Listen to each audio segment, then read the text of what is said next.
Bonjour à tous, merci Alice, merci à l'équipe de Comexposium et à toute l'équipe de Marketing One-to-One de m'inviter pour partager la vision que Forrester a des tendances marketing à l'international et en France. Alors je suis ravi d'être là, je suis d'autant plus ravi que c'est un événement que j'aime beaucoup. Je fais pas mal de conférences et en toute objectivité, c'est une de mes conférences préférées.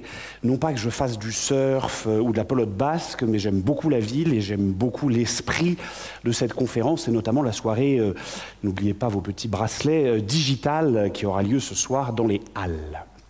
Alors je suis d'autant plus ravi que c'est la 3e fois que j'interviens. Je sais qu'il y a des fidèles de l'événement et il y a 4 ans, peut-être certains s'en souviennent, j'avais partagé les conclusions d'un livre que Forrester a publié et qui s'appelait le Mobile Mindshift. Et dans ce livre, on disait en gros que le mobile first ne suffisait pas, qu'il fallait arrêter de penser le mobile comme un média ou comme un canal, mais à l'inverse, comme un catalyseur de l'expérience client et un accélérateur de la transformation numérique. 4 ans après, c'est toujours une vérité. Malheureusement, beaucoup de marques en sont encore au balbutiement du mobile. Pas toutes, mais au moins la moitié d'entre elles selon nous. Donc il y a encore des progrès à faire dans ce domaine-là, même 4 ans après. Puis l'année dernière, j'avais parlé de la transformation numérique. Et puis j'avais dit, paradoxalement, c'est en France qu'on a le taux de Chief Digital Officer le plus élevé, mais c'est un des pays, selon nous, où la maturité numérique n'est pas forcément la plus élevée.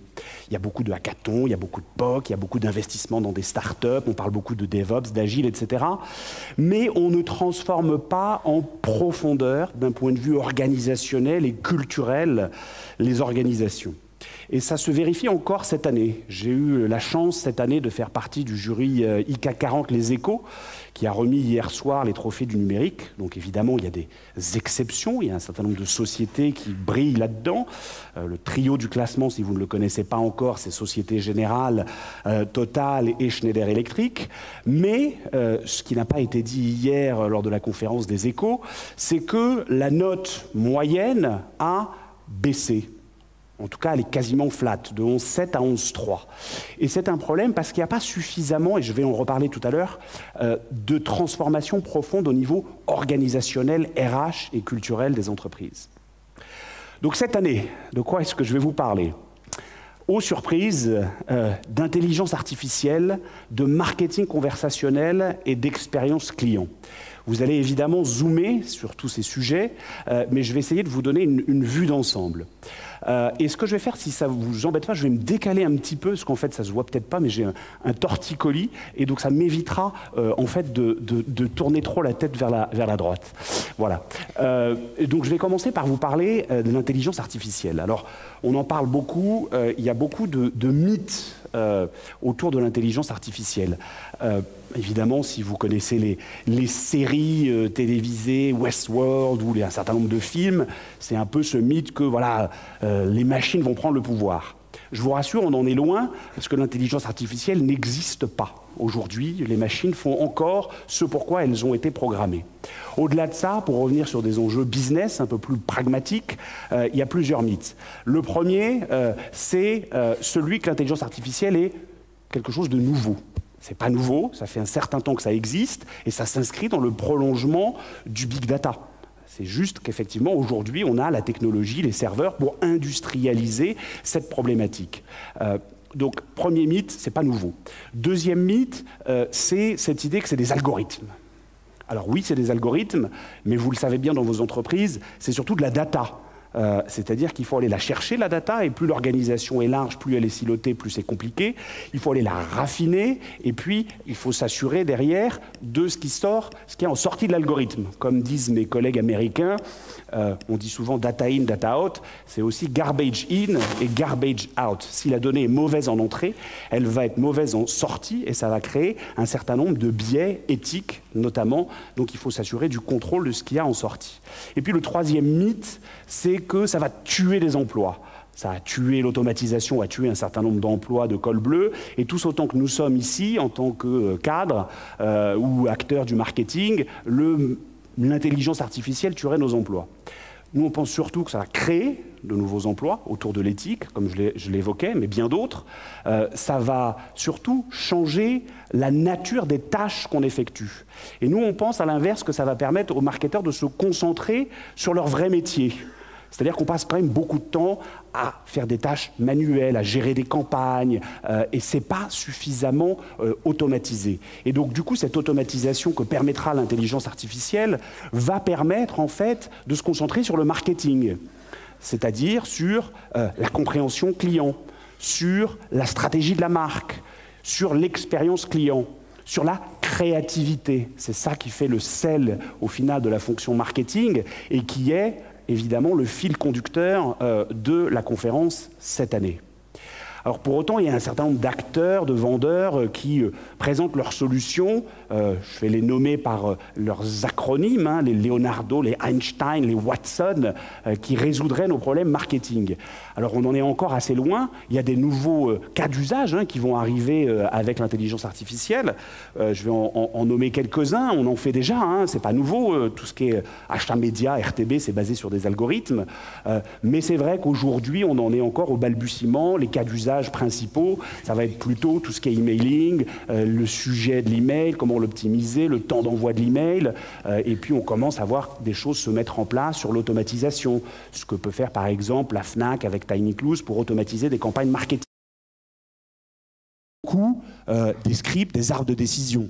Et puis la plupart des chatbots sont assez frustrants. Ils ne fonctionnent pas bien, ils créent un nouveau silo. Moi, ça me rappelle un peu les IVR il y a 25, 20 ans, ou même encore aujourd'hui, malheureusement, où vous savez, le script ne correspond pas à votre besoin, puis vous voulez trouver absolument la case qui va vous permettre d'appuyer sur 0 ou autre pour parler à quelqu'un. Mais on en est encore pas mal à ce stade-là. Alors, j'exagère, je caricature, il y a des exceptions.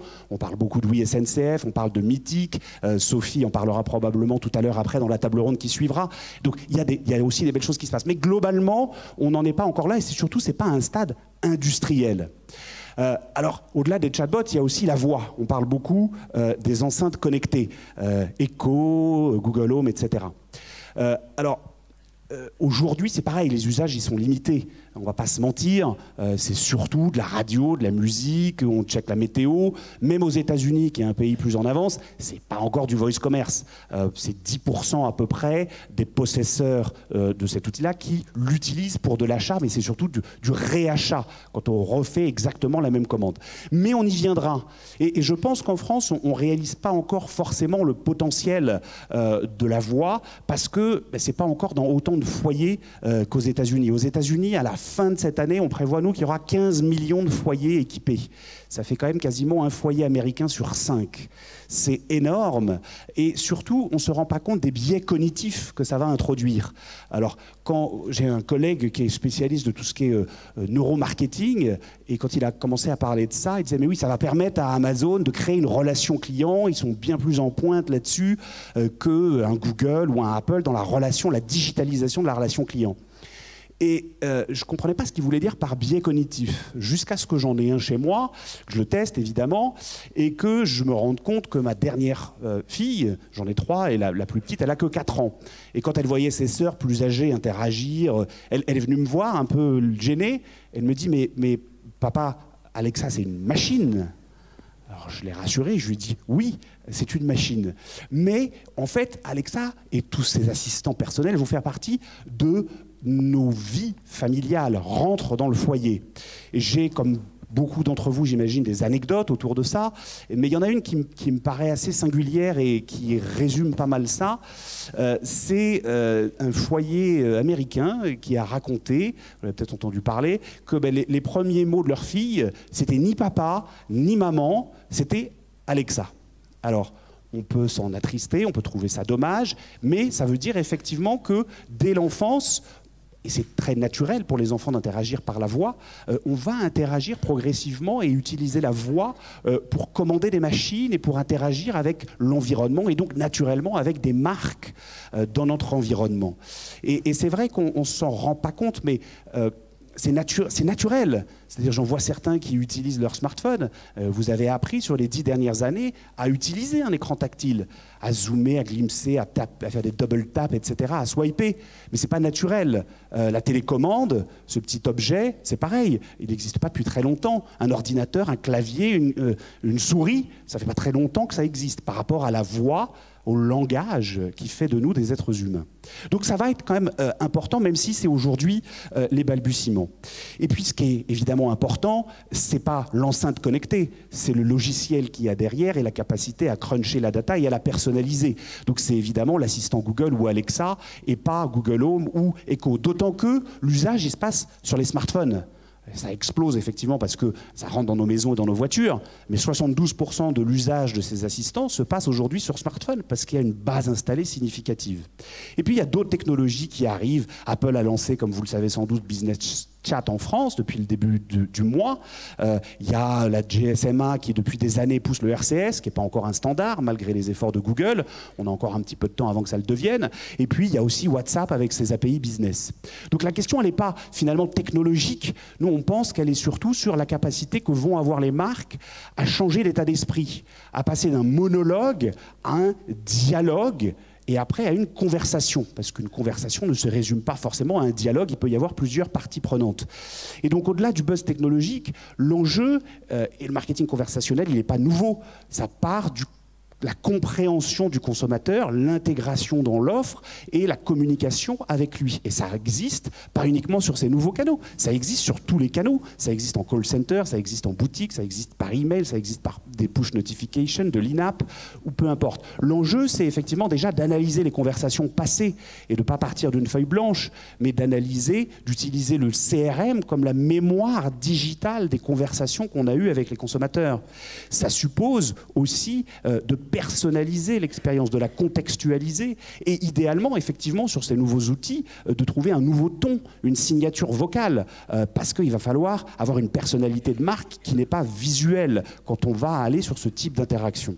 Donc ça va être de plus en plus important. Et puis, c'est vrai que je parlais d'intelligence artificielle à travers le marketing conversationnel, on parle beaucoup du vocal search, mais il n'y a pas que le vocal search, il y a aussi tout ce qui touche au search visuel. L'intelligence artificielle, au final, c'est aussi les technologies qu'on appelle de computer vision. Ce que fait un Pinterest aujourd'hui, avec des services comme Shop the Look, c'est à peu près, pour vous donner un ordre de grandeur, 600 millions de requêtes mensuelles. On commence à voir cette logique où on va pouvoir scanner l'environnement autour de nous. Ce que fait Snap, ce que fait Google avec Google Lens, la réalité augmentée.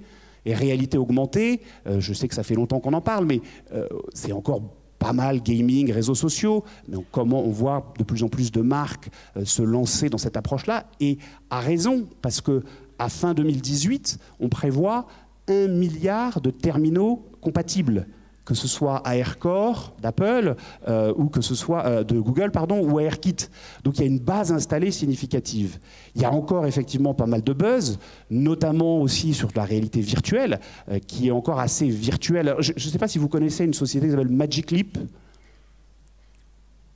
Ça vous dit quelque chose? Ça ne m'étonne pas.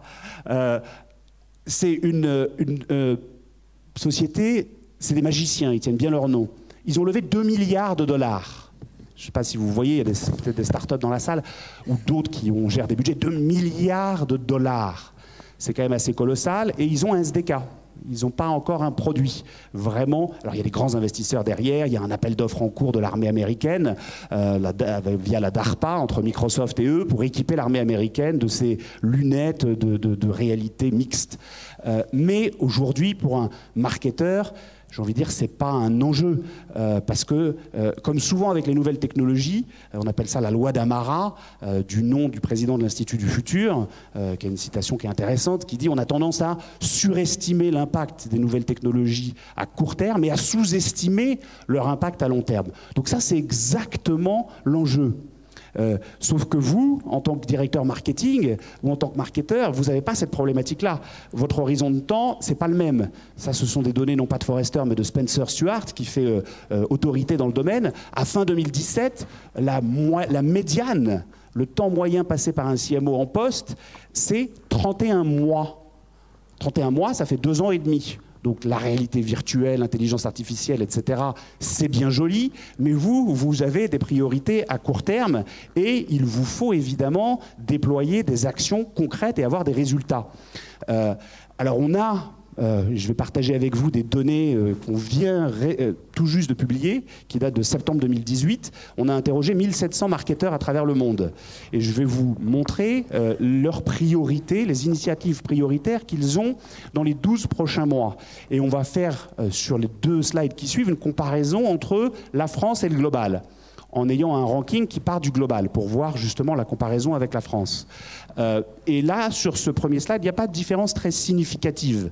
C'est-à-dire que là, une des initiatives prioritaires, et l'intelligence artificielle peut aider, mais c'est surtout d'améliorer l'usage de la data et des insights et de pouvoir agir dessus pour personnaliser l'expérience client. C'est évidemment le ROI. Vos budgets ne sont pas extensibles, vous ne pouvez pas faire non plus 36 pilotes et 36 POC sur toutes les technologies, il faut pouvoir se concentrer. Et puis, bien entendu, de développer de nouveaux produits et de nouveaux services. Là, en revanche, où il y a des différences avec ce qu'on constate à l'international, c'est sur les priorités business au niveau de la fonction marketing. Et la priorité numéro 1, c'est vrai un peu partout, mais là, il y a un décalage entre la France et le reste du monde, c'est sur l'expérience client. La priorité numéro 1, c'est d'abord quand même la croissance des revenus. À tel point qu'aux États-Unis, alors on peut dire oui, c'est anecdotique, c'est juste ces histoires de fonction, mais il y a 10 sociétés sur les Fortune 500 qui ont rebaptisé la fonction de CMO, Chief Marketing Officer, en Chief Growth Officer. Donc c'est cette idée que c'est au marketing d'aller tirer la croissance, proposer des nouvelles offres et générer des revenus.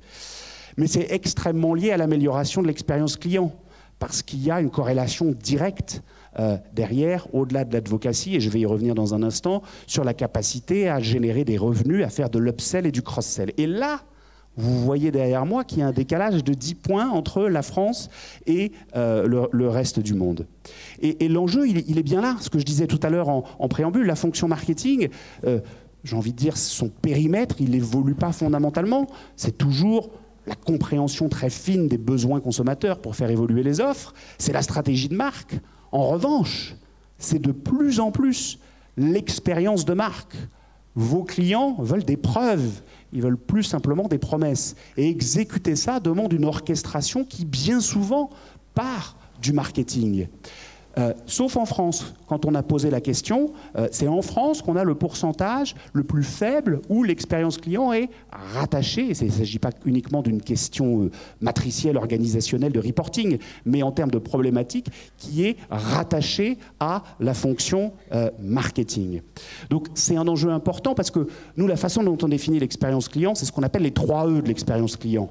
C'est-à-dire, premièrement, effectiveness, est-ce que je réponds ou pas aux besoins de mon client? Deuxièmement, easiness, est-ce que c'est facile ou pas d'interagir avec la marque? Et le facteur le plus important, c'est l'émotion. Comment le consommateur perçoit cette relation dans son engagement avec la marque. C'est ça, dans les 18 industries où on mesure ce baromètre de l'expérience client, c'est dans ces 18 industries-là que l'émotion est le facteur différenciant. Et donc, il faut la mesurer. Et bien souvent, on se concentre sur l'advocacy. Ce focus, comment on pourrait dire, le côté obnubilé qu'on a sur le NPS. Voilà, le NPS. Oui, c'est important, mais c'est une photo à un instant T, c'est un score de recommandation. Ce qui compte, c'est de comprendre les drivers. Qu'est-ce qui fait que l'expérience client est bonne ou pas, et quel est l'impact sur la rétention, sur la fidélisation, sur l'enrichissement, l'upsell et le cross-sell des services. Alors il y a un certain nombre de sociétés qui font ça bien, même très bien. Je pense notamment à Disney. Alors c'est un exemple qui a été partagé, mais je ne sais pas dans quelle mesure il est bien partagé ici en France. Juste pour que je me fasse une petite idée, si vous pouviez lever la main, combien d'entre vous connaissent les Magic Bands? Quelques mains, mais voilà, une grande majorité de la salle qui ne connaît pas. C'est normal, parce que ce n'est pas disponible à Marne-la-Vallée. C'est disponible dans tous les parcs à thème Disney, à Shanghai, au Japon, aux États-Unis évidemment, mais pas en France. Et c'est en fait un petit bracelet RFID, waterproof, un wearable, qui sert de ticket pour entrer dans le parc, qui sert de clé pour rester dans votre hôtel si vous restez dans un hôtel du groupe Disney, qui sert de coupe-fil, donc vous avez une expérience VIP, en gros ça va plus vite, et puis qui sert de moyen de paiement. Donc ça génère des achats d'impulsion et ça permet d'augmenter le panier moyen. Donc évidemment, c'est un investissement très conséquent de la part de Disney. Ils ont investi $1 milliard là-dedans, quand même. Mais ça leur permet surtout d'avoir une compréhension fine des parcours offline, de récupérer de la donnée à travers un élément digital pour comprendre comment les visiteurs naviguent dans le parc, quels sont leurs parcours clients au final dans l'univers physique. Et j'ai eu la chance de pouvoir interroger le patron de la data de Disney il y a quelques semaines, et il expliquait que, alors ça toujours prendre un peu les données avec un peu de recul, il disait j'ai 2 équipes au final avec 300 data scientists. Ça fait rêver. Évidemment, il y en a certains, comme souvent avec tout est rebrandé intelligence artificielle, data scientist. Donc il y en a certains qui faisaient de l'analytics, hein, c'est pas nouveau. Mais quand même, il a des vraies équipes de data scientists derrière qui vont justement cruncher ces données et en particulier l'émotion. En fonction du parcours client offline, comment le consommateur ressent l'expérience de la marque. C'est une société Disney qui est vraiment en pointe là-dessus. Et une autre société qui est aussi très forte en termes de data et de capacité à réconcilier des parcours offline et online, c'est Alibaba. Alipay, on parle quand même de 600 millions d'utilisateurs. Apple Pay, Apple Wallet, etc. sont très loin derrière. Et donc, c'est des vrais parcours simplifiés online, offline. Même chose, je parlais des chatbots. Le chatbot qu'ils ont sur Taobao, ils ont des pics jusqu'à 30, 35, parfois 40 millions d'utilisateurs. Donc là, voilà un chatbot qui est industrialisé, qui fait de la recommandation produit. Alors vous allez me dire, oui, c'est facile, c'est la Chine. C'est pas les mêmes chiffres, c'est pas les mêmes ordres de grandeur, et puis ce sont des exemples US. Et c'est vrai. Parce que quand on regarde, nous, ces données, on a publié hier avec nos clients le baromètre de l'expérience client, les 3 E dont je vous ai parlé tout à l'heure, et on a regardé sur la France. Et sur la France, alors on peut le présenter positivement en disant que les consommateurs français sont plus exigeants. Et c'est vrai, c'est un biais culturel qu'on introduit dans cette modélisation, mais malgré tout, vous voyez qu'il n'y a pas beaucoup de consommateurs français qui jugent l'expérience qu'ils ont avec une marque excellente ou bonne. Il y en a certains qui tirent leur épingle du jeu, hein, des Yves Rocher, des Matmut, etc. Mais dans l'ensemble, c'est pas terrible. Et vous voyez que la progression, elle est faible. Et si on se compare à nos voisins, non pas à la Chine ou aux États-Unis, mais si on se compare à l'Angleterre ou à l'Allemagne, en Angleterre, on est à 31%. Enfin, l'année dernière, on était à 31% de bonnes expériences. L'Allemagne, 17%. Donc il y a un décalage. Et ce décalage, il ne vient pas des usages des consommateurs français, même si on est un peu en retard sur certaines choses. Dans l'ensemble, c'est dans la moyenne européenne, même si c'est un tout petit peu en dessous des pays nordiques et du UK. Mais c'est cette idée que l'expérience client est une discipline d'entreprise. C'est pas juste de faire du design ou autre, c'est un enjeu, ce que j'évoquais tout à l'heure, fondamentalement organisationnel et culturel. Et donc il faut une implication des dirigeants. C'est extrêmement important. On sait qu'il faut que le marketing s'implique dans des équipes cross-fonctionnelles. Ça, c'est un peu le schéma idéal. On fait de la colocation avec les équipes, on fait du DevOps, de l'agile, etc. OK, pour mettre ça en place, c'est compliqué. C'est les fameuses, vous savez, pizza team, là, qui sont chères à Jeff Bezos. Sauf que pour mettre ça en place, il faut un changement d'état d'esprit dans l'entreprise. Et j'aime bien ce petit dessin qui résume peut-être un peu la mentalité française autour de ça, en disant en gros, ben voilà, on a renommé nos salles, ça y est, c'est bon. Ce que je veux dire par là, c'est que ça doit aller évidemment au-delà de ça, c'est un changement organisationnel, et c'est ça l'enjeu le plus important. C'est effectivement d'impliquer la DRH dans cette problématique-là. Et ce changement, il est nécessaire et il doit venir du dirigeant. Vous connaissez certainement ce petit visuel, hein, pour la petite histoire, Sir Richard Branson, patron de différentes entités du groupe Virgin, ici Virgin Atlantic, qui est une des sociétés qui, dans notre baromètre, ressort plutôt bien en expérience client. Et pour l'anecdote, voilà, il avait perdu un pari avec le patron de Ryanair, qui n'est pas connu pour délivrer une très bonne expérience client. Et il avait dit, bah, OK, si je perds, je vais aller servir mes clients, je fais ça, j'aime bien, c'est fun, je vais me déguiser en hôtesse, etc. Au-delà de l'anecdote qui est un peu sexiste et du caractère du personnage. Il y a pas mal de patrons qui font ça et qui ne le disent pas, qui vont vraiment écouter leurs clients, qui vont en double écoute, qui vont visiter, qui vont dans les magasins et qui arrêtent de regarder leurs consommateurs à travers un prisme de KPI ou des proxys digitaux. Il y avait une anecdote très intéressante hier de Frédéric Oudéa, quand il a reçu le prix pour la Société Générale. Il a dit moi, je vais, une fois par mois, j'ai une session de code. J'apprends à coder. Je ne serai jamais un codeur, mais c'est important pour moi de comprendre la problématique de mes équipes aux dunes qui travaillent dans un environnement très nouveau pour ceux qui y sont allés et très très bien designé sur ces problématiques informatiques. Ou des patrons de Generali France ou Air Liquide qui vont aller rappeler des détracteurs. Donc ça, c'est extrêmement important. Ce n'est pas que du top-down, c'est évidemment du bottom-up. Il faut encourager les employés dans l'exécution de la promesse de marque. Là, c'est un exemple de KPN qui a lancé une application qui s'appelle Ambassadeur, qui permet à n'importe quel employé de KPN de partager, si vous avez un ami, quelqu'un dans la famille qui a un problème réseau, facture ou autre, de directement identifier un ticket et que ça aille aux bonnes personnes dans le call center. Je ne sais pas s'il y a des gens d'Orange, de Free, de SFR, quelques-uns. Voilà, moi, j'étais chez Bouygues il y a bien longtemps, et à l'époque, je me souviens, c'était pénible parce que moi j'ai quitté Bouygues en 2004, donc on va dire que tout s'est arrangé, qu'il n'y a plus de problème de couverture. Mais à l'époque, c'était quand même, voilà, tu travailles chez Bouygues, donc tu peux nous aider. Donc ça implique aussi, et ça change les comportements des consommateurs. Et c'est extrêmement important parce que ça veut dire qu'il faut travailler sur pas simplement la promesse de la marque vis-à-vis du grand public, ou si on est une marque B2B vis-à-vis des partenaires, mais aussi la marque employeur. Et quand on pose la question à travers cette même étude qu'on a fait auprès de 1700 marketeurs, en France, le critère numéro 1 qui ressort, le défi numéro 1, pour 34% des marketeurs qu'on a interrogés, c'est le recrutement et la fidélisation des employés. C'est absolument clé, et il faut travailler avec la RH et avec la DSI pour pouvoir attirer ces talents et réaliser la promesse de la marque employeur. Pourquoi est-ce que je parle de DSI? Parce que si vous n'avez pas les bons outils, si vous perdez du temps sur des choses qui vous déconcentrent ou qui ne sont pas liées à votre job de marketing, vous allez avoir une mauvaise expérience et vous allez être frustré. Et ça arrive bien souvent dans des grandes comme dans des petites organisations. Et donc, pour attirer les talents, il faut vraiment travailler sa marque employeur. Alors, je vais partager avec vous une petite anecdote, et puis après, je vais clôturer pour m'assurer qu'on passe au débat qui va suivre. Mais je voudrais quand même insister sur 2-3 points. Cette anecdote, c'est... Alors, pas dans l'univers marketing, c'est dans l'univers de la sécurité.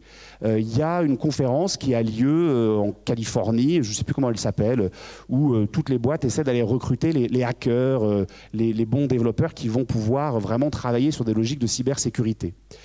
Et dans cette conférence, évidemment, il y a les banques, les assurances qui sont intéressées et qui se sont succédées dans une conférence comme celle-là pour dire c'est vraiment important pour nous, la sécurité, venez travailler chez nous.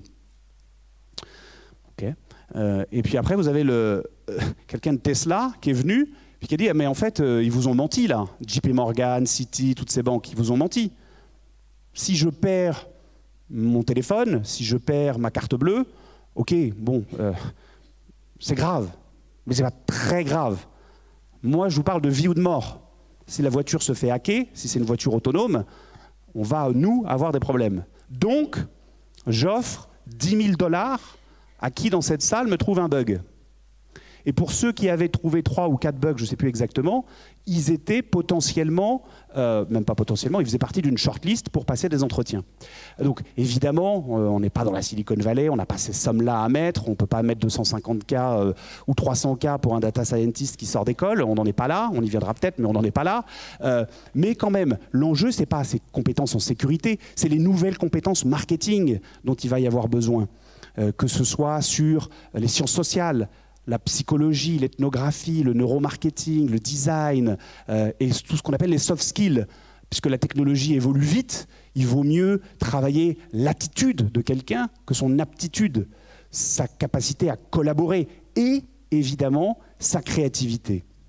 Et ce qui est vrai pour vous dans vos entreprises est d'autant plus vrai pour vos partenaires, les agences, les sociétés de conseil, qui sont en train d'évoluer à et qui sont obligés, notamment les agences, de se repositionner puisque les cabinets de conseil arrivent rapidement sur le marketing. Et l'enjeu pour eux, c'est de fédérer les bonnes équipes pour trouver cette alchimie entre data, marketing et technologie.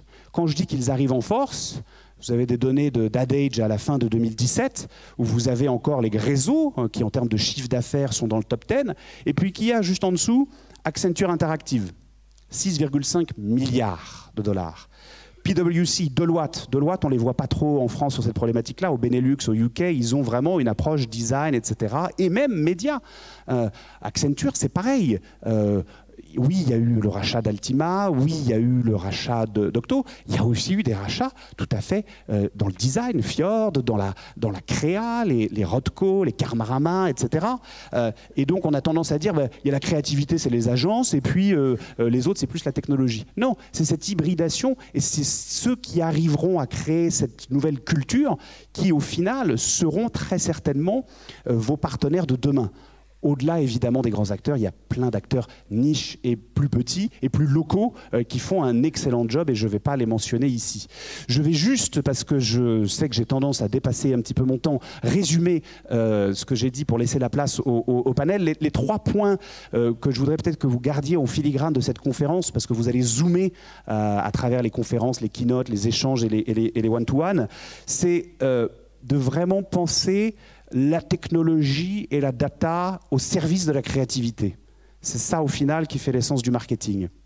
De vraiment penser ces besoins de nouvelles compétences et de se concentrer aussi sur le parcours employé, la marque employeur. C'est aussi au service du marketing. Parce qu'au final, il n'y a pas de bonne expérience client sans une bonne expérience employée. Voilà, je vous remercie infiniment pour votre attention. Vous aurez les slides. Il n'y a pas de Q&A, mais je suis là pendant les 3 jours et ravi de continuer la conversation avec vous. Et je repasse la main à Alice qui va vous présenter le panel. Merci beaucoup. Merci Thomas. Merci pour ces précisions, ces chiffres, ces tendances. Place tout de suite à une table ronde autour de la créativité au cœur de l'excellence marketing. Et pour ça, j'ai le plaisir d'accueillir Thomas Husson du Journal du Net. Nicolas James du Journal du Net. Merci. Merci Alice, je vais essayer d'être aussi brillant que Thomas qui vous a fait une super présentation. Ouais, on va garder ça. Merci. Alors moi je vais avoir le plaisir d'animer une table ronde dédiée au sujet de la data et la créativité. Donc c'est 2 concepts qu'on a longtemps estimés antagonistes dans ce marché. On avait d'un côté la data qui était très rigoureuse, analytique, et de l'autre la créativité beaucoup plus libre et audacieuse. Et c'est vrai qu'on était sur un marché qui a longtemps fonctionné avec à la big idea, voilà, cette idée un peu outside the box, comme on dit, avec cette image du créatif en agence, comme on le voit dans 99 francs, qui à l'intuition et à la créativité vous sort un concept qui va être soit super réussi, soit s'avère être un gros bid d'un point de vue business. Mais on va voir qu'aujourd'hui, tout ça, c'est vraiment le passé. On va voir comment la data permet justement d'être un catalyseur de la créativité et de la performance des campagnes, et comment aujourd'hui, de plus en plus, chez les annonceurs qui vont discuter aujourd'hui de cette problématique-là, justement les madmen et les matmen, donc plutôt les data scientists, travaillent de concert justement pour réussir à élaborer des campagnes les plus efficaces et pertinentes possibles. Alors pour discuter de ce sujet-là, je vais appeler à mes côtés Sophia Gazo de Mythic, David Bernard Bray d'Eurosport et Bruce Wang d'Orange.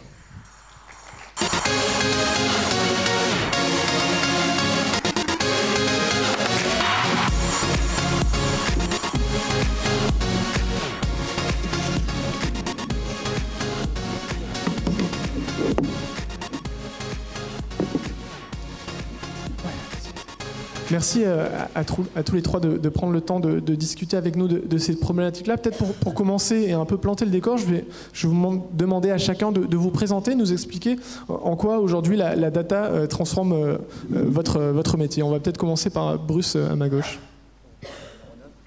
Sophie, allez. Bonjour. Sophie Agazo, je suis en charge des marchés européens pour le groupe Mythique. Donc on opère sur une quinzaine de marchés en Europe. Je travaille pour les marques du groupe Mythique depuis 1 an et demi. Très rapidement, en quoi ça change nos métiers? La première chose, c'est que ça bouscule pas mal nos intuitions. Quand on fait des créas, on a des intuitions, et depuis, ça fait quand même pas mal d'années, depuis les années 2000, on a la possibilité de tester aussi bien via les outils CRM que sur les A/B tests qu'on peut faire en direct sur nos services. Et ça, c'est un point très important. C'est, pour moi, ce qui change le plus fort, c'est que ça bouscule très très fort nos intuitions. Ce qui ne change pas, c'est que finalement, il faut quand même des convictions de départ. Je vous expliquerai comment on se forge des convictions chez Mythique après, mais il faut quand même des convictions de départ, parce qu'en fait, on vit dans un monde de data tellement dément. En tout cas, chez Mythique, on s'abreuve mutuellement les uns les autres de data en permanence, qu'on pourrait cruncher de la data pendant des mois sans rien en tirer. Donc la data, elle a du sens quand on a une intuition de départ, une hypothèse de départ, et qu'elle vient confirmer ou non l'hypothèse qu'on a. Et donc ça ne change pas. Il faut toujours des fortes convictions. Donc on n'a plus de certitude. Et par contre, il faut garder des convictions, et ça, je pense que c'est plutôt positif. La data au service de conviction, David, vous partagez cette analyse de votre job au quotidien? Exactement, David Bernard-Bray, donc je suis directeur de la stratégie marketing pour Eurosport et pour les franchises sport du groupe Discovery. La façon dont nous, on s'attache à utiliser la data pour nos campagnes, on va dire plus de marque, parce qu'effectivement on a fatalement des campagnes qui sont plus des campagnes tactiques, qui sont liées aux événements qu'on diffuse sur Eurosport. La façon dont on utilise la data, ça va être effectivement valider ou déconstruire des intuitions, comme tu disais, par rapport au parcours utilisateur, et chaque campagne qu'on va faire de marque va s'attacher à essayer de détecter un point de friction et essayer de le lever, ou en tout cas tenter à travers la campagne, de montrer qu'on fait tous les efforts possibles pour le lever. Et ça, c'est vraiment ce qui nous a changé les choses. En tant que diffuseur, on avait des données qui sont les données audiométriques que tout le monde connaît, mais qui sont quand même assez brutes. C'est ce que vous récupérez de Mediamat tous les matins à 9h.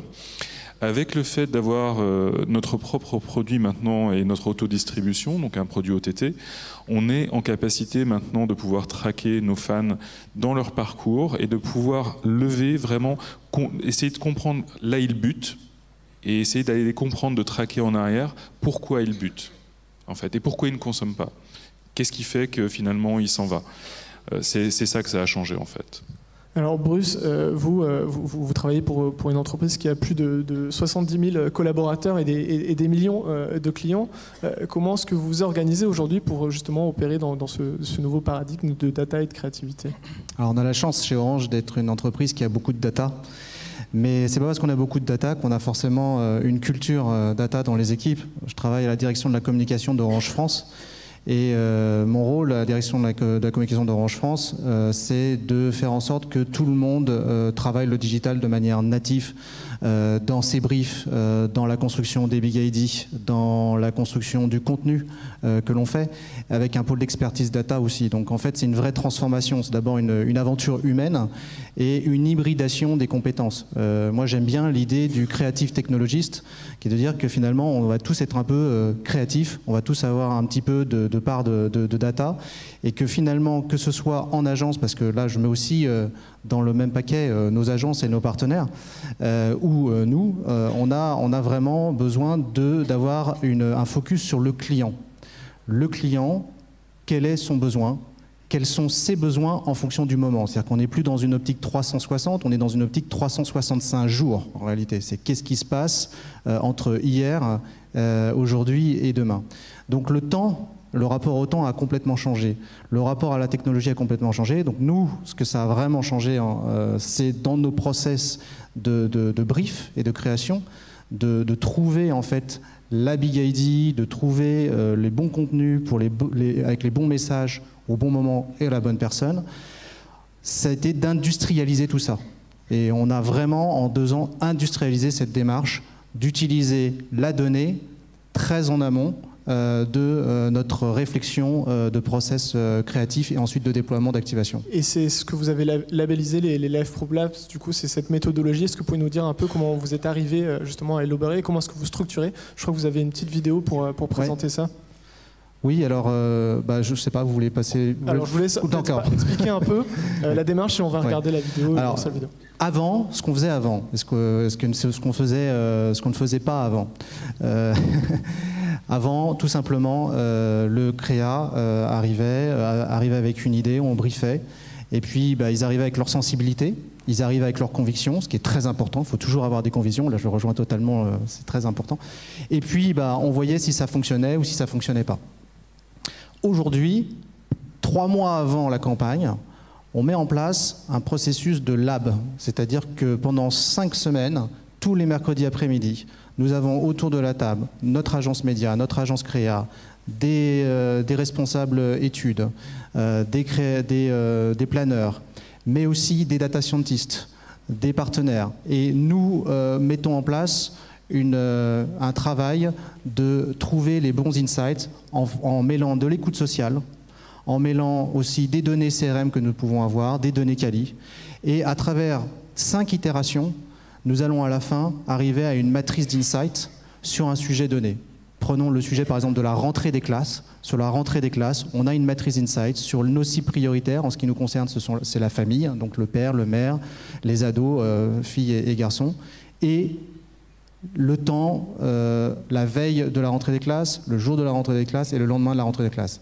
Et à partir de là, ça va permettre de fournir aux créa et à nos agences de la donnée rationnelle qui va leur permettre de faire émerger une idée créative dans laquelle ils vont avoir une conviction très très forte pour qu'on puisse émerger et créer des aspérités plus fortes. Et ensuite, après, ça va se décliner en activation qui va correspondre au format, au support et aux cibles des différentes activations. Et on va voir ce que ça donne en vidéo, donc le Live Proof Labs d'Orange.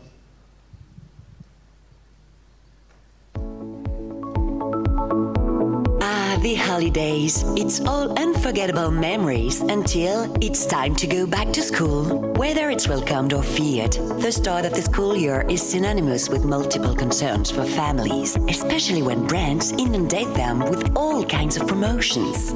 How can Orange help families by understanding and better addressing their concerns?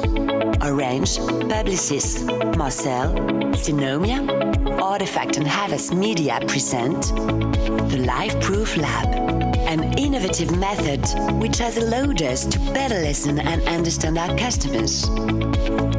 How? We gather the participants in one place, the social room. The data is collected and crunched in 4 key steps over 4 weeks during 4 different sessions. The first step has allowed us to review the objectives and the target, identify the problems and expected results, define the role of participants, plan a schedule. We have subsequently been able to establish different behavioral targets. We then collected data from several different sources, studies, cookies, but mainly social networks.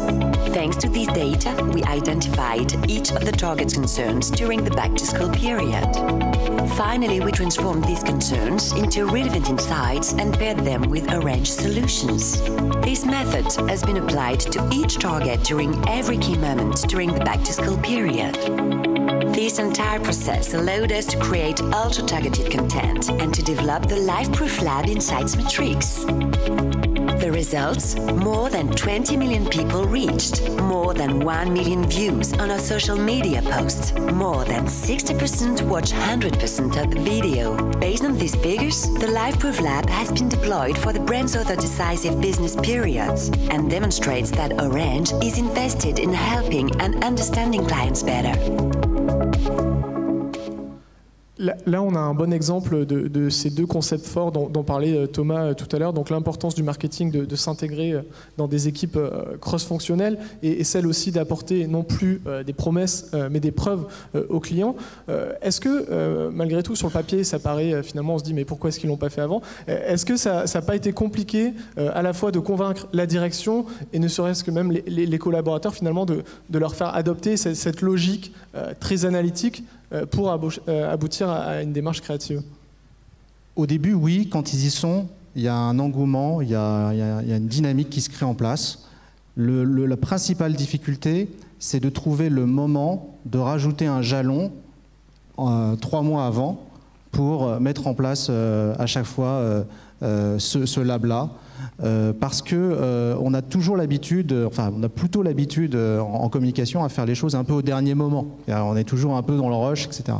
Donc il a fallu que ça parte de notre agence, il a fallu qu'on acculture notre agence et puis que les équipes aussi en interne disent ça nous plaît, il y a une énergie, il y a quelque chose qui se passe, il y a une forme d'agilité où on se retrouve tous ensemble avec un certain état d'esprit qui porte le sujet. Donc au départ on s'est dit on va juste le tester.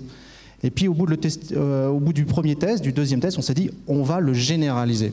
Et donc maintenant, dans nos prises de parole, 3 mois avant, on met en place ce type de démarche pour nos grandes prises de parole. Sophie, je vous voyais acquiescer quand Bruce expliquait l'habitude des équipes à bosser dans l'urgence et la difficulté parfois à standardiser ces méthodes-là. Est-ce que vous pouvez nous expliquer justement comment opérationnellement, chez Mythic, vous avez essayé aussi un peu d'industrialiser la manière avec laquelle vous traitez de la data? Je crois savoir que vous avez notamment une équipe Consumer Insight qui vous permet justement, en amont de chaque campagne, travailler sur l'insight qui va déboucher sur le processus créatif. Oui, parce qu'on peut mettre 20 personnes dans une salle à regarder des tableaux Excel et avoir 20 conclusions différentes assez vite. Donc chez Mythic, le juge de paix, c'est le consommateur. C'est vrai que c'est assez déstabilisant quand on arrive dans une entreprise comme Mythic qui a créé la rencontre en ligne en 2001. Depuis, il y a 2000 sites de rencontres qui se sont lancés et on a l'impression que tout a déjà été fait, tout a déjà été traité.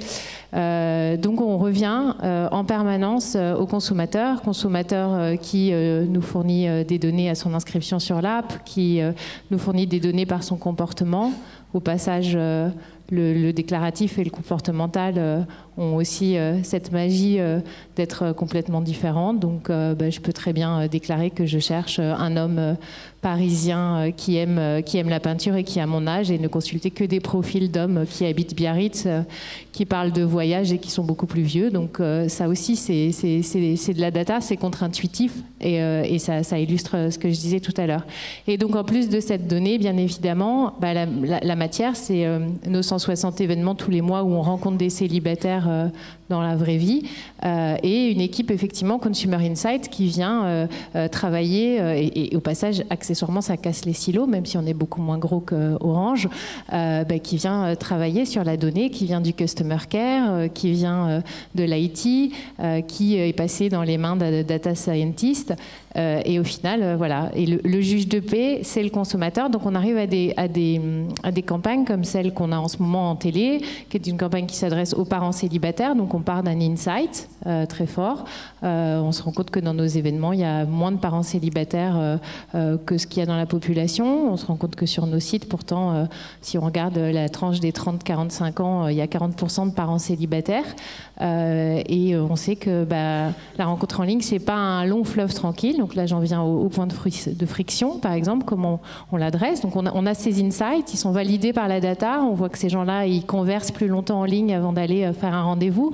Parce que concrètement, aller faire un rendez-vous, ça veut dire des contraintes logistiques, comment je fais garder mes enfants, etc. Et donc, du coup, on en arrive à la campagne qu'on a en ce moment en ligne et en télé, qui dit que si vous êtes parent célibataire et que vous prenez un abonnement Mythic, on va vous proposer un bon pour du babysitting. Donc, ça, c'est typiquement voilà, la campagne, elle part d'un insight, mais elle est validée, re-revalidée par différentes données et surtout, en fait, elle est réalisée par et pour les célibataires du début à la fin. Et est-ce que vous avez déjà des ROI sur cette campagne-là? Est-ce que vous avez pu vérifier que l'insight était bon et qui s'est bien traduit par une augmentation des inscriptions ou un boost? Je ne sais pas quels sont les KPIs exacts du nombre de dates. Oui, alors j'ai pas de chiffre définitif parce que comme je vous disais, on est encore à l'antenne et elle est toute récente cette campagne. C'était pas la back to school, mais presque. En revanche, ce qui est intéressant déjà pour nous, c'est que elle augmente pas particulièrement la part de parents célibataires. Elle augmente le nombre d'inscrits en général parce qu'elle parle à tout le monde, parce qu'à partir du moment où vous êtes une marque, où vous montrez que vous comprenez vos consommateurs, finalement les autres l'entendent aussi. Donc ça, c'est un des premiers learnings qu'on a sur cette campagne. Là, on est un peu sur l'amont, donc l'insight.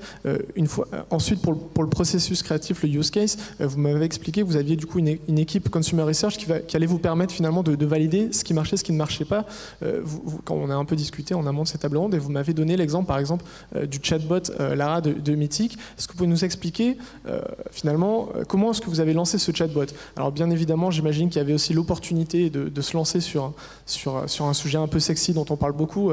Thomas l'a montré, les 2 tiers des boîtes ont des bots, mais derrière, il y avait le besoin d'en faire un réel succès. Et c'est vrai que le chatbot, pour le coup, de Mythique, un des chatbots les plus populaires d'Europe, je sais que Facebook le met souvent en avant.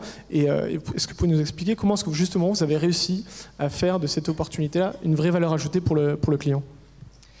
Alors effectivement sur le chatbot, donc ça part d'une intuition, un patron qui va à une conférence de Facebook, le fameux patron qui insuffle, qui va à une conférence de Facebook, qui dit bah il va se passer un truc là et faut qu'on y soit. Donc on a une équipe qui se met en agilité et qui se met sur le sujet vraiment indépendamment de ce qui se passe ailleurs dans la société. Effectivement, on a commencé sur des scripts assez simples pour tester sur des modèles d'inscription. Et puis tout de suite, on a plein d'idées de use case qui viennent en tête et on se dit, ah bah tiens, donc nous, elle s'appelle Lara, elle parle à plus de 400 000 personnes tous les mois et on se dit, bah tiens, Lara, elle pourrait aider les célibataires dans telle ou telle circonstance. On a, cette année, quand on a travaillé sur la voix, puisque Lara existe en ligne sur Mythique et Facebook depuis plus de 2 ans maintenant, quand on a travaillé sur la voix, on a listé 30 use cases en interne qui avaient tous l'air valables et intéressants. On sait aujourd'hui que Lara, elle nous aide en premier lieu à l'inscription, en fait. On a plus 30% de conversion avec le chatbot, en fait. Donc ça, c'est le premier use case qu'on avait mis en place, qui est assez basique, hein, techniquement. Et puis derrière, avec la voix, où là, on va rentrer vraiment dans l'ère conversationnelle et dans de la vraie compréhension. Non pas, là, on n'est plus sur des arbres de décision, on est sur vraiment comprendre le contexte et avoir une mémoire. Donc c'est pour ça qu'on a une équipe dédiée à ce sujet, parce que là, ça devient beaucoup plus compliqué. C'est la valeur aujourd'hui des humains versus ces IA. On se dit, bon, bah voilà, comment on fait le tri? Donc bah, nous, très concrètement, l'équipe Consumer Research, dans ces cas-là, expose les cas à différentes populations, en France et ailleurs, puisqu'on est sur différents marchés. Et avec les utilisateurs, on a sélectionné 3 cas d'usage qui sont qu'aujourd'hui, sur Google Home, on peut vous proposer un nouveau profil par jour. On peut vous donner des lieux de rendez-vous, en fait. Vous demandez à Lara de vous donner un lieu de rendez-vous et en fonction de si vous voulez boire un verre, aller dîner, un endroit cosy, un endroit avec de la musique, etc., elle va vous indiquer un lieu de rendez-vous. Et puis, elle peut aussi tout simplement répondre aux questions que vous vous posez concrètement. Est-ce que je dois payer le premier soir? Elle va vous répondre. Et donc là, du coup, on développe un nouveau ton, une nouvelle ligne éditoriale pour la marque. Et donc, on repart sur des logiques de créativité, parce que du coup, si on fait ça, ça veut dire qu'on devient coach. Ça veut dire que Lara est un coach et donc là, il y a une logique créative qui se remet en place autour. Le patron de Disney que citait Thomas tout à l'heure disait qu'il pouvait s'appuyer sur 300 data scientists. J'imagine qu'il y en a un peu moins chez Mythique, mais est-ce que vous reconnaissez que justement, c'est vrai que dans vos équipes, c'est de plus en plus le genre de compétences qui sont sollicitées?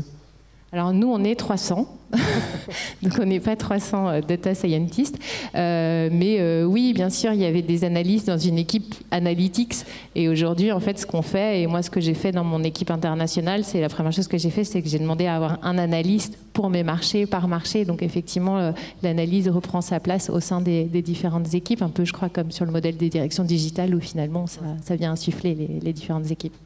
Alors David, chez Eurosport, il y a eu un rebranding il n'y a pas longtemps. Vous m'avez expliqué que le mantra, c'était devenu du coup les fans first. Et vous avez fait le pari d'utiliser tout ce qui est design thinking, justement pour élaborer vos briefs créatifs. Est-ce que vous pouvez nous expliquer un peu la démarche? Oui, tout à fait. Et vous avez une présentation. Un use case que je voulais partager avec vous parce qu'il est assez marrant. Si on peut le charger juste, c'est celui qui s'appelle US Open. Parce qu'effectivement, nous, notre pari, c'est de travailler à chaque fois sur l'élimination d'un point de friction. C'est-à-dire, c'est le challenge et on part de ce point-là. Je ne sais pas si vous l'avez. En attendant, je vous explique un tout petit peu. Effectivement, le point de friction qu'on avait choisi, c'était au sujet de l'US Open, qui est Flushing Meadows, vous connaissez tous.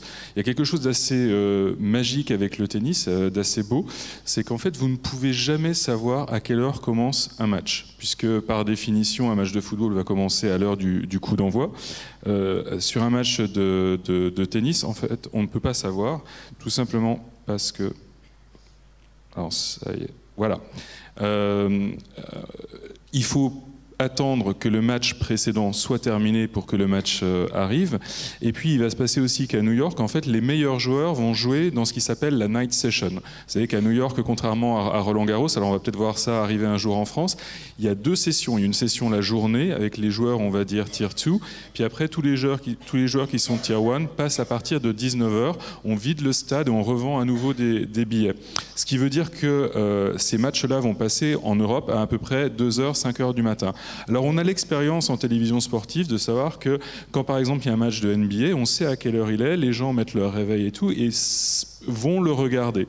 Là, si par exemple vous êtes fan de Andy Murray et que vous voulez le voir jouer son match, vous ne pouvez pas savoir à quelle heure il va jouer, vous n'avez pas d'autre choix que de rester debout ou alors tout simplement d'aller vous coucher, vous allez louper le match. Donc ça c'était le point de friction. Et on a utilisé, nous, les techniques du design thinking pour essayer de résoudre ce pain point. Alors ça, c'est le schéma classique qu'on va en général vous enseigner quand vous avez aujourd'hui des cours de design thinking. C'est très à la mode. Moi, je l'ai remplacé par 4 questions et c'est beaucoup plus simple avec les équipes. Ces 4 questions étant what is, what if, what was, what works. On va les passer en revue. La première, tout simplement, ça a été d'aller à la rencontre de nos téléspectateurs et de comprendre pourquoi ils avaient ce point de friction. Ce qui est assez marrant, alors il y a un certain nombre d'outils de social listening qu'on peut utiliser qui sont automatisés comme Crimson Hexagon par exemple. Moi ce que je fais tous les jours c'est que je descends dans l'arène avec mon compte perso, pas un compte Eurosport, donc il y a mon visage dessus. Vous donnez l'exemple. Voilà, et je vais parler à quelqu'un qui en général est très très en colère. Alors c'est assez marrant parce que avec nos community managers, les gens sont ultra agressifs parce que c'est le logo Eurosport, il n'y a pas de prénom. Quand c'est une personne qui met son visage, qui met directeur de la stratégie Eurosport, les gens deviennent beaucoup plus constructifs tout d'un coup et on peut entrer dans des conversations. Alors parfois en DM, autrement j'efface les tweets ensuite derrière, et on peut essayer de comprendre en fait ce qui se passe et pourquoi ils sont frustrés. Je le conseille à tout le monde, une fois par jour, d'aller parler à un client. C'est un peu ce que disait Thomas tout à l'heure. La deuxième approche, what if? Et si finalement on changeait quelque chose? Et lorsque j'étais en train de parler avec un de nos téléspectateurs mécontents, très mécontent en fait, lui il m'expliquait, moi la façon que j'ai eu de résoudre ce problème, c'est celle-ci. J'étais dans un hôtel et je me suis aperçu que quand je rentrais le soir, le veilleur de nuit était en train de regarder l'US Open. Et je lui ai dit, si ça ne vous dérange pas, vu que vous êtes veilleur de nuit, que vous devez rester là toute la nuit éveillé, est-ce que vous pouvez m'appeler quand Murray va entrer sur le terrain et jouer? Veilleur de nuit qui appelle. Et effectivement, là tout de suite, ça m'a rappelé... Alors il y a du son normalement, une scène de Seinfeld, je ne sais pas si vous connaissez cette série magique qui s'appelle le Wake Up Call.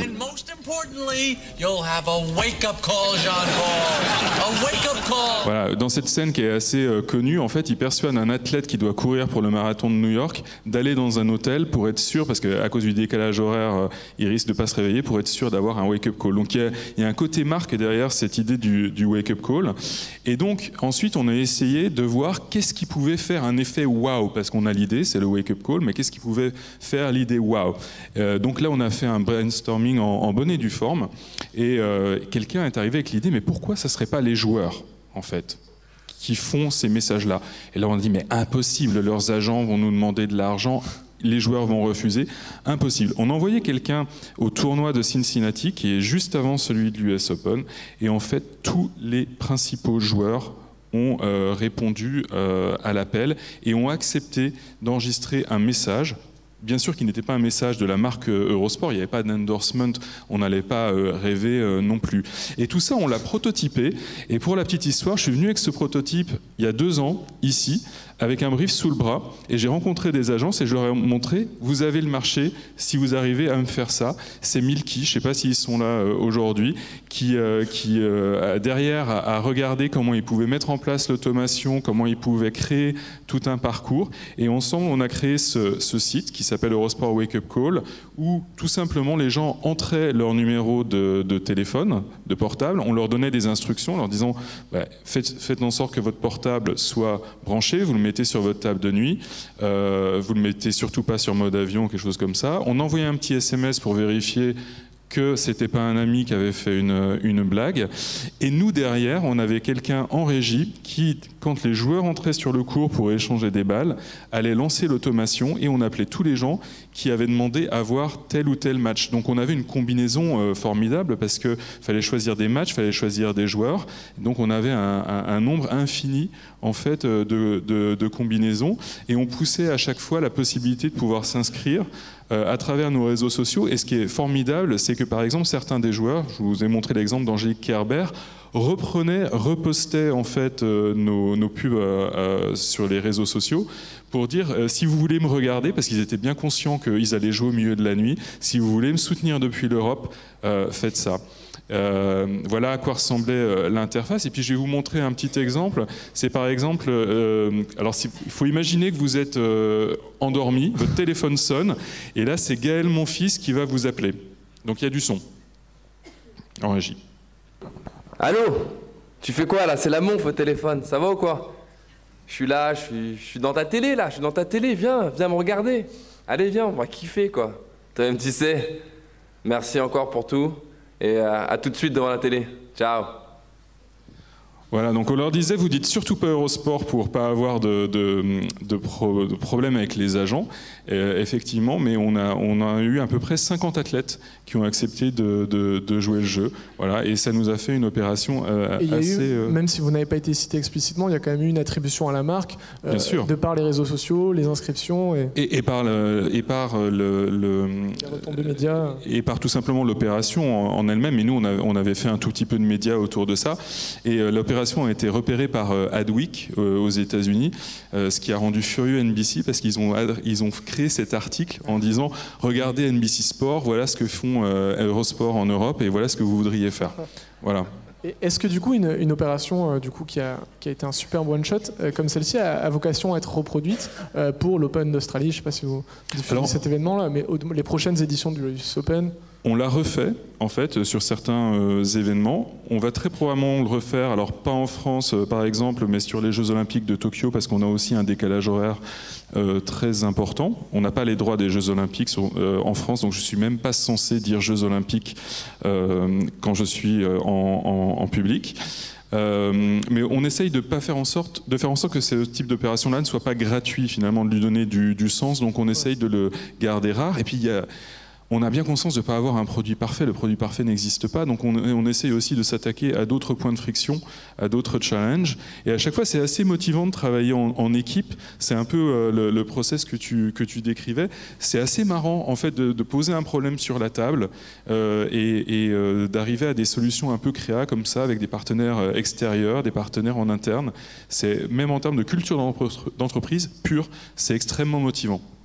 Bruce, tout à l'heure, vous nous avez parlé des Live Proof Labs et de comment vous arriviez à détecter des insights grâce à cette méthodologie, à les décliner en brief créatif. On est là dans une stratégie de marque qui est plutôt proactive. Est-ce que vous pouvez nous expliquer comment, justement, à l'inverse, Orange s'organise pour être aussi réactif? Parce que c'est vrai que quand on passe d'une approche product-centric à une approche customer-centric, la finalité aussi, c'est d'être finalement le plus réactif possible. Vous donniez l'exemple, par exemple, du consommateur Orange qui part en vacances à l'étranger et qui a besoin d'être informé par exemple sur le roaming. Toutes ces opportunités de prise de parole, comment est-ce que justement vous organisez pour être, au-delà de vos campagnes de marque qui sont périodiques, le plus présent possible auprès du consommateur? Alors pour être réactif, on a mis en place, et on n'est pas les seuls, on a quelques marques qui l'ont déjà mis en place, ce qu'on appelle une social room. C'est une room où on peut faire à la fois du design thinking, de l'agilité, mais aussi où il y a des postes fixes de community management, où on regarde ce qui se passe sur nos réseaux, et avec une optique un peu newsroom, c'est-à-dire qu'en fonction de ce qui est en fait posté, de l'actualité, de comment nos clients nous interpellent, on va pouvoir rebondir, réagir, essayer de trouver le bon ton, un ton qui va être qui va essayer de chercher une connivence quelque part. Donc voilà, donc c'est un vrai travail parce que bien évidemment on est sur un secteur où il y a plus d'avis négatifs que d'avis positifs.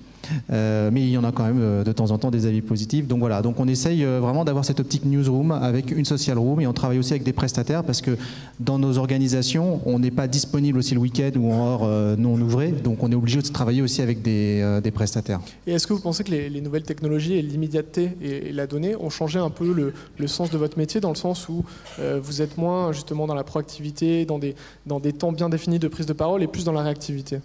Oui, on est complètement dans la réactivité, mais ça, je pense que ça fait quelques années qu'on en a pris tous conscience, hein, tous les annonceurs, et c'est un des grands enjeux de la transformation d'une entreprise, d'une grande entreprise comme Orange, parce que il y a des collaborateurs qui travaillent dans l'entreprise depuis 15-20 ans, et eux n'ont pas forcément en fait à l'esprit que le temps se raccourcit de plus en plus. Donc c'est presque plus un enjeu managérial, humain et organisationnel qu'une prise de conscience de l'entreprise. Oui, on passe une énergie folle à essayer de casser les silos, comme on dit, et de faire en sorte que tout le monde soit sur le pont quand il y a une crise. Quand il y a une crise, on a 2 heures pour réagir, hein. En 2 heures de temps, il peut y avoir une indexation sur Google généralisée.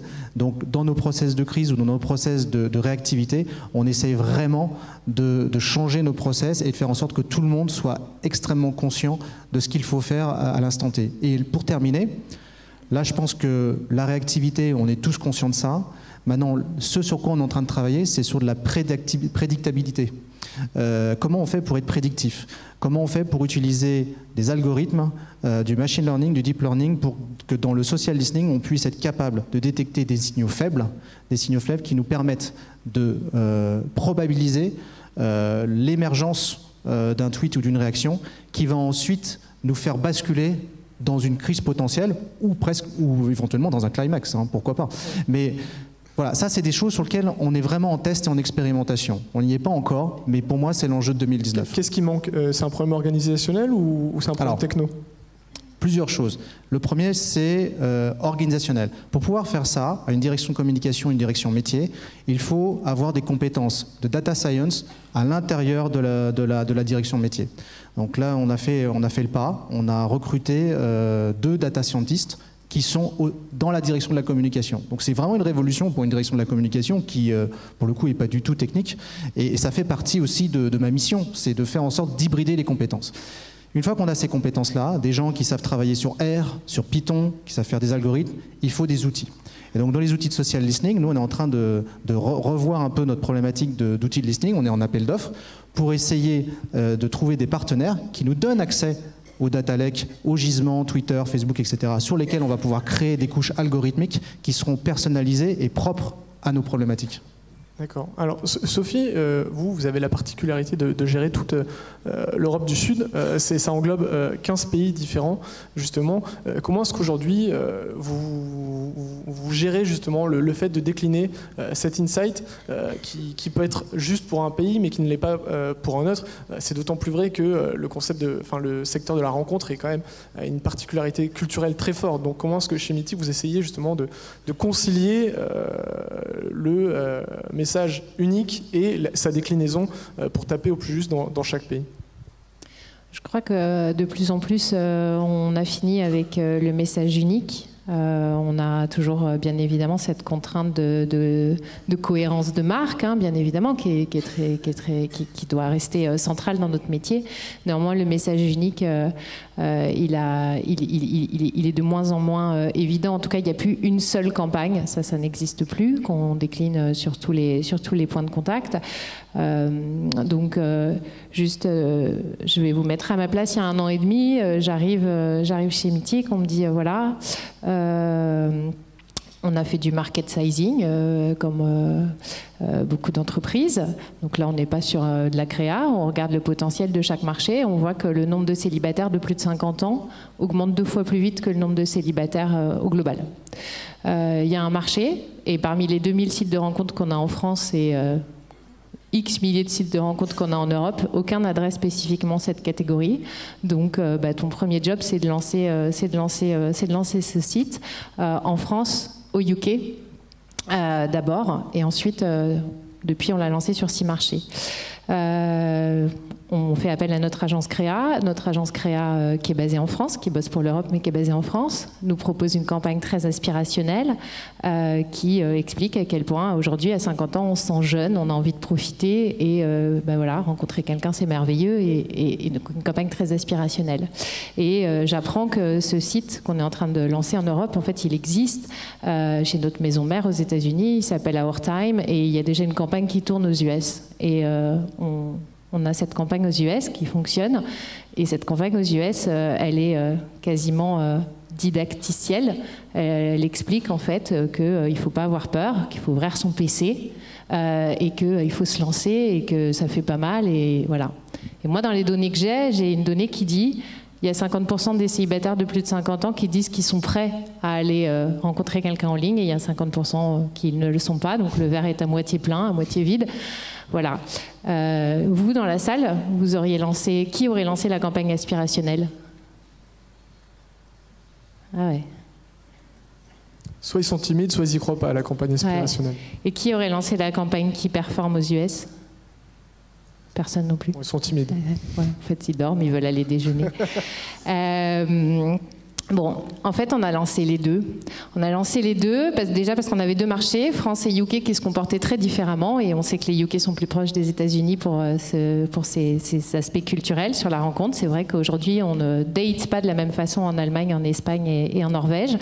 Et donc, on a lancé les deux campagnes. Et en fait, pour tout vous dire, la vérité, c'est que dans nos campagnes qui passent en ligne, en télé, en radio, etc., depuis 1 an et demi, en fait, on a l'impression globalement que c'est les deux mêmes campagnes et on les a déjà fait évoluer une quinzaine de fois chacune. Voilà, donc c'est du fine-tuning, mais c'est vraiment de l'adaptation de la créa en fonction de la data sur des délais très courts où il faut être très très réactif. C'est vrai qu'on sort un peu de la logique que vous aviez par le passé qui était de lancer des temps forts de communication vraiment très périodiques. Aujourd'hui, c'est de la création continue. En vrai, vous avez des campagnes qui tournent en permanence chez Meetic. Absolument. Ça tourne toute l'année. Les 365 jours, effectivement, ils jouent là-dedans.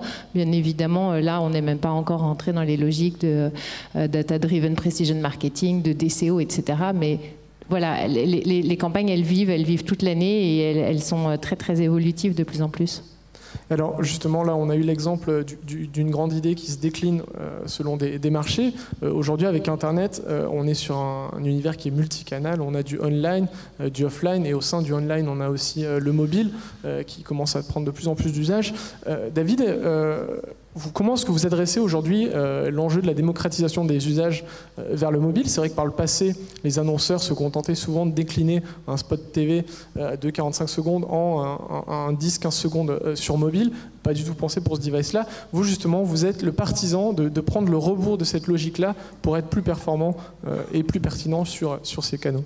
Oui, effectivement, parce que tout est parti du constat qu'on avait une copie télé, souvent traditionnelle, et puis que les gens du média nous appelaient à un moment donné pour dire « j'ai besoin d'une version verticale pour Snapchat ». Et là, horreur pour l'EDA, parce que faire une version verticale, la cropper, ça ne se croppe pas comme ça. On ne peut pas faire un spot vertical à partir d'un spot horizontal. Donc souvent, c'est très moche. Et donc pour la campagne, par exemple, qu'on a fait l'an dernier pour la Bundesliga, on s'est dit on va adresser le problème depuis le début et on va créer depuis le début une version verticale qu'on va faire pour Snapchat. Et puis ça tombe bien, on n'avait pas d'achat télé qui était prévu. Donc on a créé la campagne, la vidéo qu'on a vue tout à l'heure, si vous voulez la remettre. Vous n'êtes pas obligé de mettre le son, comme ça je vais pouvoir continuer de parler dessus. Qu'on a tourné notamment, non pas avec des moyens broadcast, parce que pour la télé on tourne en Epic Red 4K, mais là on l'a tourné avec des téléphones tout simplement. Et puis on s'est dit ça donne quelque chose qui est très fan-centrique, qui était très frais, on a beaucoup aimé cette campagne-là. Et puis les gens sont venus derrière nous dire, les gens du média, nous dire on a besoin d'une campagne télé. Et puis on s'est dit, alors là vous avez la deuxième vidéo que vous pouvez jouer, on s'est dit on va prendre les rushs, on va prendre ce qu'on a trouvé pour cette campagne-là et on va l'adapter. Et donc en fait on s'est retrouvé finalement à faire une campagne télé, broadcast, avec des images qui étaient d'une qualité pas forcément broadcast, mais ça passe. avec des images de sport, mais aussi des images de consommation qu'on a reboostées et upscalées. Et ça donne un côté très fan-centrique et pour le coup assez jeune à cette campagne qu'on avait un peu sous-estimée. Et donc maintenant, on essaye effectivement de partir de ce format vertical digital aussi, qui est donc dans le portrait, souvent avec un fan comme ça, le côté très selfie, et ça donne quelque chose d'assez intéressant. C'est quelque chose que vous avez industrialisé, pérennisé. Désormais, toutes vos communications se déclineront dans cet ordre-là, ou malgré tout, dans certains cas... Dès lors qu'on a dans le plan média, et on essaye d'avoir depuis le début dans le plan média de savoir si on va faire, alors Snapchat plus vraiment, mais en tout cas Instagram ou Facebook, de la verticale, on va l'industrialiser de cette manière-là. Sophie, chez Mythique, vous avez également pris le parti de partir de ce format vertical, de cet aspect fans first. Est-ce que vous pouvez nous expliquer justement le cœur de votre campagne Success Stories? Oui, alors donc chez Mythique, on aime rappeler, parce que forcément c'est notre fierté, qu'on est à l'origine de 6 millions de couples. Concrètement, on reçoit des faire-part de naissance, des faire-part de mariage, etc. Mais on n'arrivait pas jusqu'ici à diffuser ces témoignages.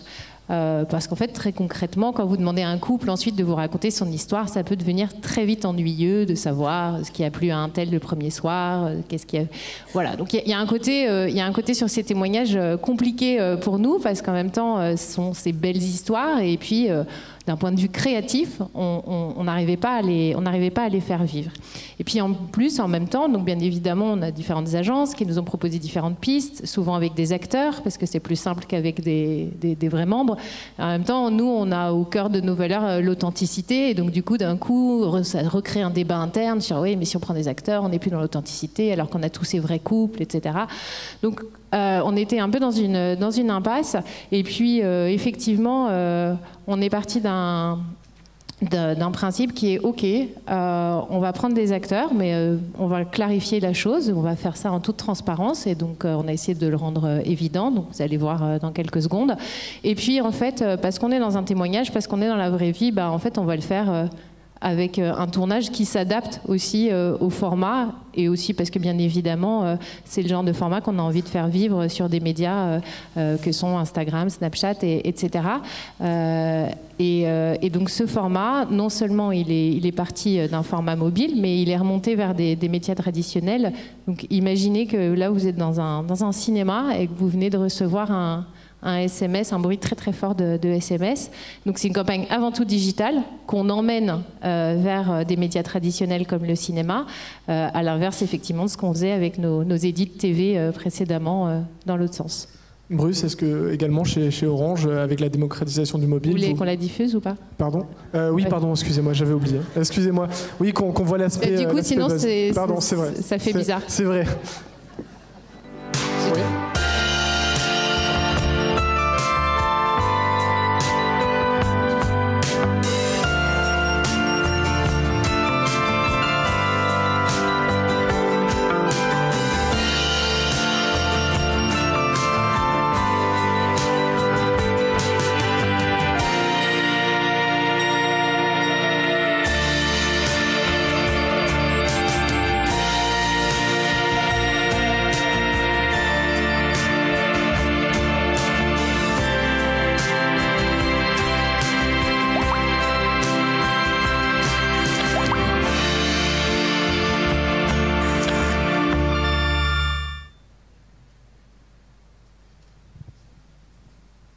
Alors malheureusement on est pris par le temps, donc je vais devoir mettre un terme à cette table ronde. Merci à tous les trois.